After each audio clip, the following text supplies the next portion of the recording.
आज के इस वीडियो में हम जानेंगे कि एक फार्मर फार्मिंग शुरू करता है, 200 सोनाली के बच्चे डालकर सफलता से बड़ा करके बेच देता है। फिर इरादा करता है कि अब मुझे होली का सीज़न पकड़ना है। उस समय मौसम बहुत सर्द था, बाहर कोहरा था, मगर होली का सीज़न पकड़ना है तो तकलीफ़ उठाना होगा। इस इरादे से वो दूसरा लॉट डालने की तैयारी करता है।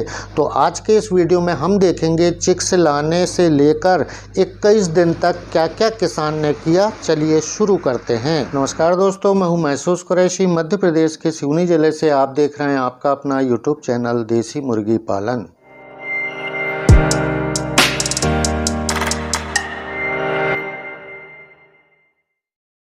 तो इस वीडियो में मैंने आपको 21 दिनों तक की जानकारी दी है। अगर इस वीडियो को आप कंप्लीट देखते हैं तो जब चूज़ा बुक हो जाता है, पैसा जमा हो गया, अब चूज़ा आने वाला है, तो किसान यहाँ पर क्या करता है कि पूरी तैयारी करके रखता है कि जब बच्चे आएँ तो मैं उसको इलेक्ट्रोलाइट वगैरह 1 घंटे पानी में पिला के और उनको अच्छा तापमान दूँ, क्योंकि ब्रूडिंग बहुत इम्पोर्टेंट विषय है अगर डे ओल्ड चिक्स खरीदते हैं, और डे ओल्ड चिक्स खरीदना ही चाहिए। तो आप देखिएगा कि किसान ने सारी तैयारी करके रखा है, क्योंकि उस समय बहुत मौसम सर्द था और सर्द मौसम में ही इनको इसलिए डालना था कि होली का सीज़न पकड़ना है। अब इनके पास फ़ोन आता है कि भैया बच्चे की गाड़ी आ गई है, आप आ जाइएगा। ये गाड़ी के पास गए, बच्चा उन्होंने देखा, चेक किया, काउंटिंग की, गिनती करके हष्ट पुष्ट बच्चा है, अब हमें लेकर अपने फार्म पर आना है। तो इन्होंने अपने फार्म पर बच्चा लेकर आ गया, और वही फार्म, वही स्ट्रक्चर जो अपने खाद की बोरी, यूरिया डीएपी की बोरी से कवर करके, और 2 किलो पॉलीथीन खरीदी और उसके अंदर ब्रूडिंग करने के लिए लाइट लगा के रखा। नीचे धान का छिलका बिछावन में बिछा के रखा हुआ है। अब ब्रूडिंग करने के लिए इतना इंतज़ाम, क्योंकि बहुत ज़्यादा सर्दी थी, कोहरा गिर रहा था, 7 डिग्री सेल्सियस तापमान जा रहा था, और बच्चों को 33 डिग्री सेल्सियस तापमान देना था। तो बहुत सारे इंतज़ाम इस फार्म में इस किसान ने किया। और जब फार्म में टेम्परेचर बिल्कुल नहीं संभल रहा था तो मुझे इन्होंने फ़ोन किया कि सर कोई साधन नहीं है, क्या करूं? मैंने कहा भैया गर्मी का पड़ा हुआ मटका पड़ा होगा, बीच में रखो और उसमें अंगार भर दो, उस मटके में आसपास सुराख कर दो, उससे गर्मी बनेगी। मगर ध्यान रखना, अंगार ऐसे देना कि ऐसे अंगार होना चाहिए कि धुआं ना हो, क्योंकि फिर बच्चों के आँख से आंसू आते हैं और धुआं से बच्चों को नुकसान भी होता है। फार्म कच्चा है, पहले इसमें गाय भैंस पाला करते थे, तो ऐसी जगह में पहला लॉट निकल गया, दूसरे लॉट के बच्चे भी आ गए और ब्रूडिंग स्टार्ट हो गई। अगर आपके पास ब्रूडिंग करने के लिए बल्ब एक्स्ट्रा हैं, हेलोजन रॉड एक्स्ट्रा हैं, तो वो लगाएं।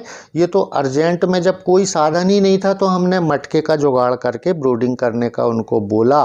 तो ये जो गांव में रहते हैं उनको बहुत तकलीफ़ होती है, बहुत तकलीफ़ से वो पालते हैं। तो बच्चों को ब्रूडिंग के दौरान पहले सप्ताह में जो वैक्सीन रानीखेत बीमारी से बचाने के लिए देना है, उसने आँख में वैक्सीन भी किया। दूसरा वैक्सीन आप लाइव देखेंगे। उसके बाद बारी आती है कि सर फीड महंगा पड़ रहा है, मैं क्या करूं? तो इन्होंने मुझे फ़ोन किया कि सर मुझे फीड बनाना है। तो मैंने कहा भैया 35 वाला कंसनट्रेट लेके आओ और 65 किलो मक्का घर से निकाल के तौल के और अपने चक्की में पिसवाओ, जितना मोटा आप स्क्रीन पे देख रहे हैं। इनको 100 किलो फीड बनाना था, तो 100 किलो फीड के लिए 35 किलो 35% वाला कंसनट्रेट जो प्रीमिक्स आता है वो लेके आए इन्होंने, और 65 किलो घर में रखा हुआ मक्का पिसवाया, मेज़, और इतना मोटा पिसवाया कि बच्चे आराम से खा सकें। उस समय बच्चों की उम्र 15 दिन हो गई थी। तो 15 दिन के बाद हम जानते हैं कि हम स्टार्टर दिया करते हैं देसी की सभी नस्लों में। तो इन्होंने 65 किलो मक्का पिसवा के लाया और तिरपाल बिछा के, देखिए मक्का उस पर बिछा दिया, पतला पतला पतला पतला मक्का बिछ गया। अब इसके ऊपर हमें क्या डालना है? कंसनट्रेट डालना है 35% वाला। बहुत सारी कंपनी बनाती है, जितनी कंपनी फीड बनाती है वो कंसनट्रेट प्रीमिक्स भी बनाती हैं। तो ऊपर ये कंसनट्रेट पड़ गया, तो नीचे मक्का जो पहले डाला था वो 65 किलो था, फिनिशर से थोड़ा सा कम मोटा, और उसके ऊपर 35 किलो फीड जो फीड पर मिलाना होता है कंसनट्रेट, वो मिलाया। उसके बाद अच्छी तरह से मिक्स किया, 7 से 8 बार कटिंग करने के बाद, मिक्स करने के बाद जो आपके हाथ में फीड आया वो ये आया। तो इस प्रकार से भी फीड बनाकर आप अपनी मुर्गियों को खिला सकते हैं। और कंपनी ने बनाया है तो सारी गाइडलाइन फॉलो करके ही बनाया होगा कि जिस काम में जो इस्तेमाल करना है। अब फिर यही फीड चलते रहा, मुर्गियाँ बड़ी होते गईं। अब मुर्गियों की 3 सप्ताह की उम्र हो गई, उस समय इनको वैक्सीन करना था।